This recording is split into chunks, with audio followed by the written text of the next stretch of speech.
Sir Neb, ako po si Bartolome. Isa po ako sa masugid na taga-subaybay ng mga kwento sa channel mo. Kaya naisipan ko rin na ipadala yung naranasan ko noon sa isang parking lot. Ako yung naka-duty noon. Bale, parking lot yon ng company na pinagtatrabahuhan ko. Doon ako nakapwesto sa entrance. Kita yung labas at paminsan-minsan ay may mga tao rin na naglalakad sa harapan nun. Pero bihira yung mga tao na naglalakad doon. Kasi hindi naman talaga ito daanan. Gabi noon yung shift ko. Dahil meron kaming pang night shift. Hindi ako sanay na magpanggabi. Kaya panay ang hikab ko. Hindi ko alam kung ilang beses ko nang binilang ang iba't ibang sasakyan na dumaraan. Para lang malibang ako. Nung panahon na yon, hindi ko pa natutuklasan yung channel mo, Sir Neb. Kaya inip na inip ako. Wala akong mapaglibangan. Kaya naman kadalasan ay nakakaidlip ako nang hindi ko namamalayan. Hanggang isang gabi ay napamulat ako bigla nung maramdaman kong may tumapik sa balikat ko. Natakot ako. Akala ko multo dahil pagmulat ko ay wala akong nakita. Yun pala, nasa kabilang bahagi ko lang siya. Sir Neb, may nakita akong babae. Na sa tingin ko nasa 30s pa lang. Pinagalitan ko yung babae. Sabi ko sa susunod wag niya akong gugulatin. Hindi naman daw niya ako ginulat. Ginising lang. May itatanong lang daw siya sa akin. Mataas pa rin yung tono ng boses ko nung tanungin ko siya kung ano bang itatanong niya. May hinahanap daw siyang lugar. Baka raw alam ko. Nung sabihin naman niya yung lugar na tinatanong niya ay halos walang boses na lumabas sa bibig niya. Pabulong lang niyang sinabi, kaya nainis na naman ako. Sabi ko lakasan niyo yung boses niya dahil bingi ako.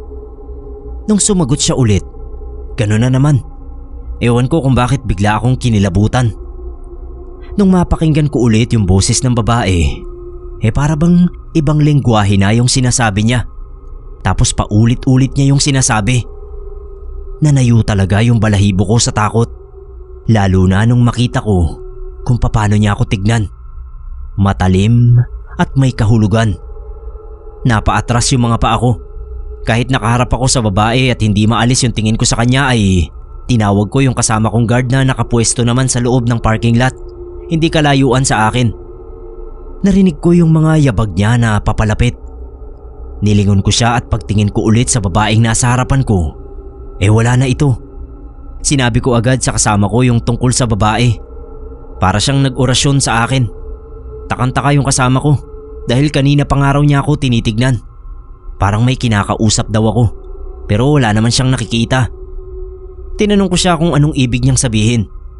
Sabi niya ako lang daw mag-isa doon ang nakatayo. Tapos nagsasalita ako na parang may kausap talaga. Sinabi ko sa kanya na meron talaga. Yung babae na nagtatanong sa akin ng lugar. Pero nung tinanong ko kung anong lugar ang hinahanap niya ay kung ano-ano ang sinasabi ng pabulong. Takot na takot ako habang pinapaliwanag yon sa kasama ko. Tapos sabi ko na lang na nawala ngang bigla. Hindi naman makapaniwala yung kasama kong guard. Nagpakurot pa ako sa kanya at nagpahampas para lang masiguro na hindi ako nananaginip. Alam naman daw niya na hindi ako nananaginip dahil kitang-kita niya na meron nga akong kinakausap. Sabi rin ng kasamahan ko, posible raw na multo yung nakausap kong babae kasi ilang taon na ang nakakaraan ay may pinatay daw na babae malapit sa lugar na yon. Sabi ginahasa raw at doon mismo pinatay.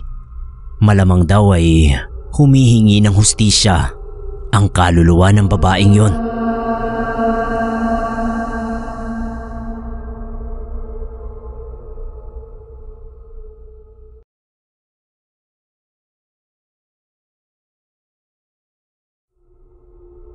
Magandang araw sa inyo, Sir Neb.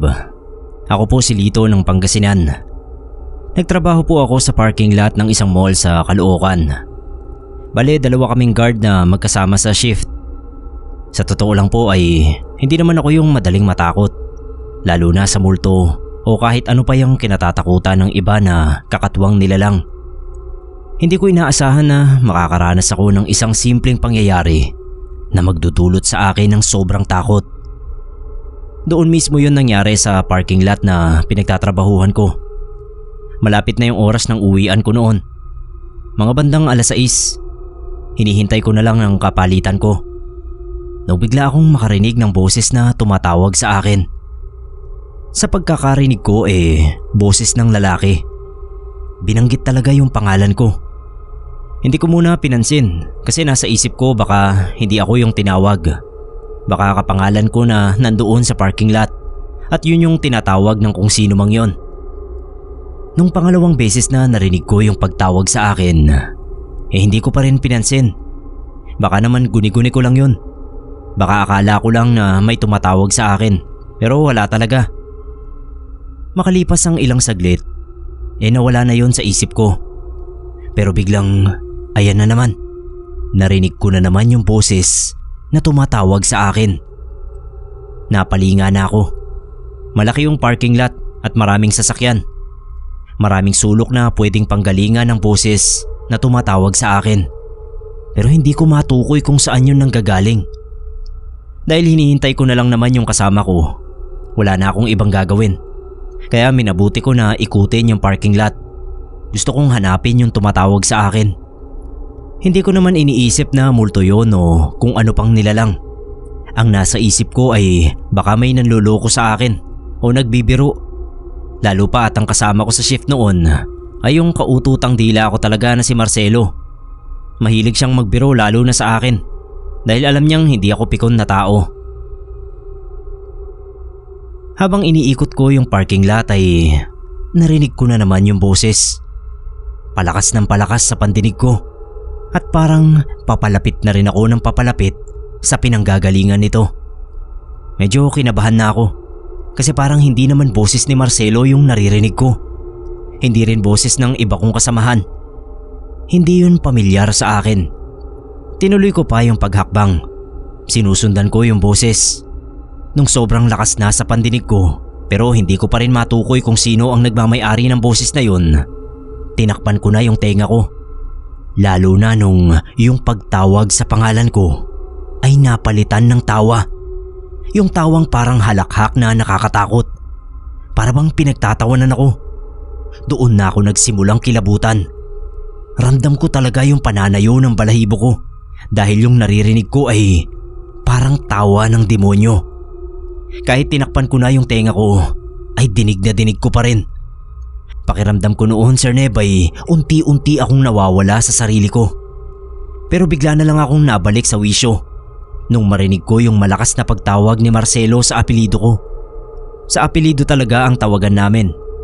Nagmamadali akong lumapit sa kanya. Nilingon ko pa yung kinatatayuan ko kanina. Wala na naman akong narinig na maski konting tunog mula roon. Sir Neb, nangilabot ako sa sinabi sa akin ni Marcelo. Bago raw niya ako nakita, ay may nakita siyang malaking tao na nakatayo sa gitna ng parking lot. Hindi raw pangkaraniwan yung laki nun. Tapos ang nakakapangilabot pa, nung lalapitan na raw ni Marcelo, bigla na lang nawala yung lalaki. Tapos nakarinig daw siya ng malakas na halakhak.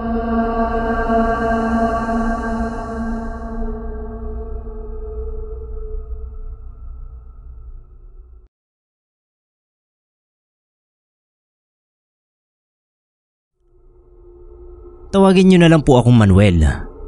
Hindi naman ako security guard, pero ako yung tagabantay ng isang malawak na parking lot dito sa Quezon City. Mag-isa na ako sa buhay mula nang sumakabilang buhay ang asawa ko. At yung nag-iisa ko namang anak ay nag-asawa na at tumira sa ibang lugar. Kaya solo na lang ako. Dahil sa tabi lang ng parking lot ang bahay ko, kaya ako ang pinagkakatiwalaan ng may-ari ng parking lot na magbantay doon. Sa ngayon ay magtatatlong taon na akong katiwala sa parking lot. Pero ang ikukwento ko sa inyo ay yung naging karanasan ko nung bago pa lang ako doon. Umagang umaga, doon na ako nagkape sa parking lot dahil alam kong maaga pa lang ay may mga pumapasok ng sasakyan doon. Habang nagkakape ako, ay nakita ko sa gilid ng mata ko na may mga batang pumasok sa loob. Lumusot sa bakod. Binitawan ko yung tasa ko ng kape. Nilapag ko muna sa maliit na mesang nandoon at sinundan yung mga batang nakita ko. Sa tingin ko ay 3 sila. Hindi sila pwedeng maglaro sa parking lot dahil hindi naman yun playground. Baka maipit pa sila ng mga sasakyan. Kaya hinanap ko talaga habang tinatawag ko sila. Wala akong nakuhang sagot. Inikot ko yung parking lot. Pati ilalim ng mga sasakyan chinek ko dahil baka sumuot sila doon. Pero wala. Nagtaka ko kung bakit hindi ko sila makita. Gayong kitang-kita ko naman nung magsipasukan sila sa parking lot. Napakamot na lang ako ng ulo. Baka pag ikot ko kanina ay nasa lisihan nila ako. Doon sila sa kabilang banda lumabas. Nakumbinsi ko yung sarili ko nung makita kong bukas naman yung bakod. Kaya makakalabas talaga sila. Bumalik na ako sa pwesto ko para tapusin yung pagkakape. Maya-maya ay nakarinig na naman ako ng mga boses ng bata. Yung tipo bang naghaharutan. Tumingin-tingin ako sa loob ng parking lot. Baka nalusutan na naman ako. Pero hindi ko naman sila nakita. Naisip ko rin baka sa kabilang kalye sila. Dinig lang doon sa pwesto ko yung tawanan at harutan habang naglalaro. Tsak ko naman na tagaroon lang din sa malapit yung mga bata. Dahil nung makita ko sila mga nakapambahay lang. Parang nakapadyama pa nga yung isa. Nung sumunod na araw, ganun na naman yung nangyari. Sa pagkakataon nga lang na yon, ay nakita ko na talaga yung 3 bata na nag-uunahan sa pagpasok sa parking lot. Sinaway ko agad pero diretso lang sila sa pagtakbo kaya sinundan ko na. Pagsunod ko ay bigla na lang silang naglaho na parang bula. Natigilan ako, natulala. Daig ko pa yung natuklaw ng ahas sa nakita ko. Nanlamig talaga ako sa takot dahil malinaw pa sa sikat ng araw na yung mga bata na yun ay hindi ordinaryong tao, kundi mga multo na lang sila. Mga multong nawiwiling maglaro doon mismo sa loob ng parking lot. Hindi ko alam kung dapat ko ba talaga silang katakutan o ano. Hindi ko lang talaga maiwasan na kilabutan. Naikwento ko yun sa tinderang may pwesto malapit doon. Sabi ko, kako, may mga multo ng bata akong nakita sa parking lot. Sir Neb, hindi na nagtaka yung tindera dahil ang lupaing yun daw ay dating may nakatirik na bahay. At sabi ay nasunog daw yung bahay na yun at kasamang natupok ng apoy ang isang pamilya.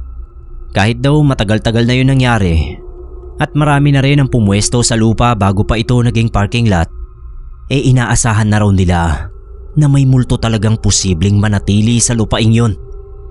Dahil sa sinabi ng tindera ay kinumbinsi ko na lang ang sarili ko na hindi ko sila dapat katakutan.